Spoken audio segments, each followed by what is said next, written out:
परिवार बहुत गरीब था। मेरी माँ बर्तन मांजती थी और मैं चाय बेचता था। Sir, what is your qualification? क्या? कहाँ तक पढ़े हैं सर?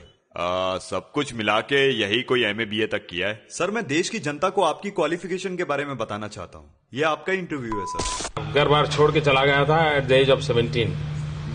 मेरी कोई पढ़ाई वढ़ाई नहीं हुई है दोस्तों, आपको शायद आश्चर्य होगा जान करके। तो मैं स्कूली शिक्षा गांव में किया, और जैसे मैडम बता रही थी ना कि अपनी शिक्षा के कारण आदमी आगे नहीं बढ़ता है, तो मेरी शिक्षा ही नहीं हुई है। एक और वीडियो है सर। पहली बात तो मैं कोई पढ़ा लिखा व्यक्ति नहीं। कितना पढ़े हैं आप? वैसे तो मैंने 17 साल की आयु में घर छोड़ दिया। स्कूली शिक्षा के बाद मैं निकल गया। सिर्फ स्कूल तक पढ़े, मतलब प्राइमरी स्कूल तक? हाई स्कूल तक। यानी हमारे होम मिनिस्टर अमित शाह जी ने जो आपकी MA BA की डिग्री दिखाई थी, आप सबके सामने प्रधानमंत्री जी की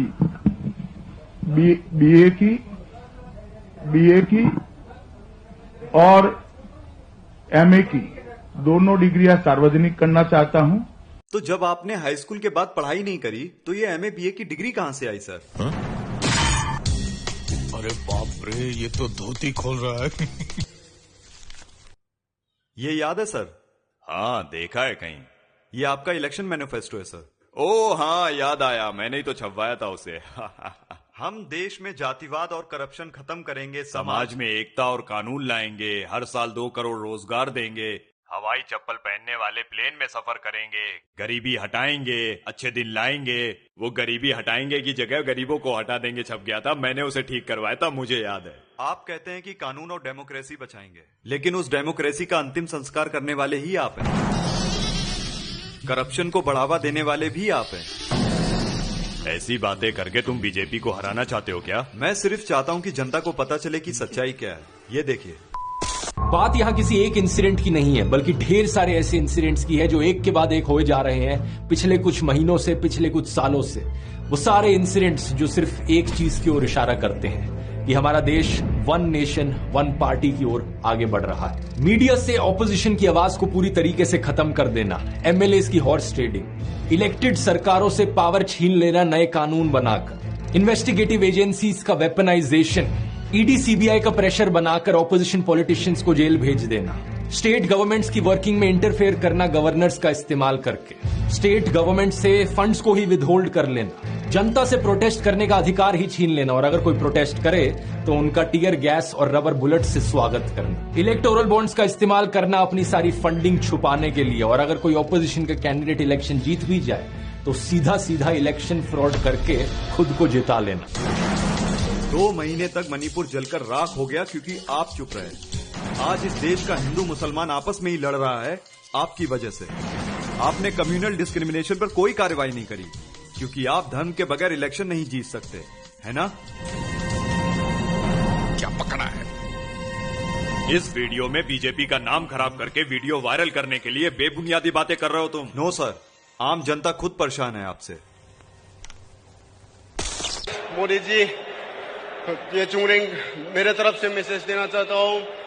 हिंसा हो रहा है मणिपुर में, ऑलमोस्ट 1 ईयर हो गया, और हर दिन लोग मर रहा है, और रिलीफ कैंप में कितना लोग रहता है, खाना पीना अच्छे से नहीं मिल रहा है, और बच्चा लोग अच्छे से पढ़ाई नहीं कर रहा है।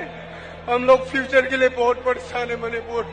और मोदी जी, आप एक बार आके मणिपुर में विजिट कर लीजिए और जल्द से जल्द मणिपुर को शांति चाहिए, प्लीज। कीड़े पड़ के मरेगा तू, कीड़े पड़ के भड़वे। आप कहते हैं कि देश करप्शन फ्री हो गया है, लेकिन करप्शन को नई दिशा देने वाले ही आप हैं। ये रिपोर्ट देखिए सर। न्यूज लॉन्ड्री की 2 दिन पहले की इन्वेस्टिगेशन ने बताया कि ED का इस्तेमाल सिर्फ बाकी पार्टीज के खिलाफ नहीं किया जा रहा है, बल्कि देश में कंपनीज के खिलाफ भी किया जा रहा है। कम से कम 23 ऐसी कंपनीज जिन्होंने आज तक बीजेपी को कोई पैसा नहीं डोनेट किया था, उनके ऊपर सेंट्रल एजेंसीज की रेड होती है और एक पैटर्न देखने को मिलता है। रेड के बाद वो कंपनीज करोड़ों रुपए डोनेट करती है बीजेपी को। टोटल में 335 करोड़ रुपए इन कंपनीज ने बीजेपी को डोनेट किए जिन पर IT या ED की रेड पड़ी थी। अब बोलिए सर, जनता से ज्यादा आपको अपनी कुर्सी प्यारी है ना? Allow to rest.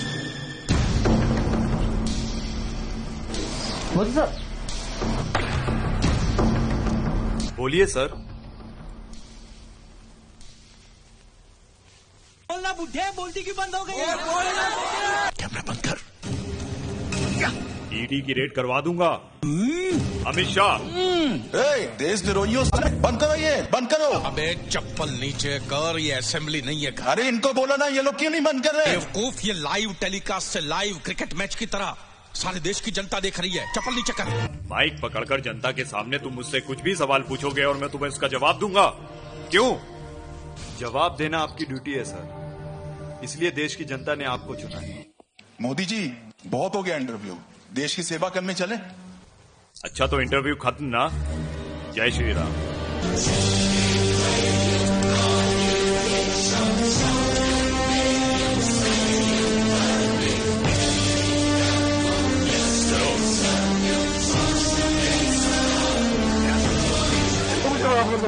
मुझे माफ कर दे, मैं कसम खाकर कहता हूँ, मैं मोदी जी को कभी गाली नहीं दूंगा, मैं मोदी जी को कभी बुरा नहीं बोलूंगा, मैं मोदी जी को कभी गाली नहीं दूंगा। मुझे क्या यहाँ भी बुलडोजर चलने लगा? ऐसा कौन पावरफुल आदमी है जो आप बुलडोजर लेके तोड़ दिए? इसका तमाशा बना दिया कि किसी का घर बुलडोजर से तोड़ देंगे। 5-5 लाख सबसे हम दिलवाएंगे इनको। और दीजिए क्रिमिनल्स को वोट, और दीजिए क्रिमिनल्स को।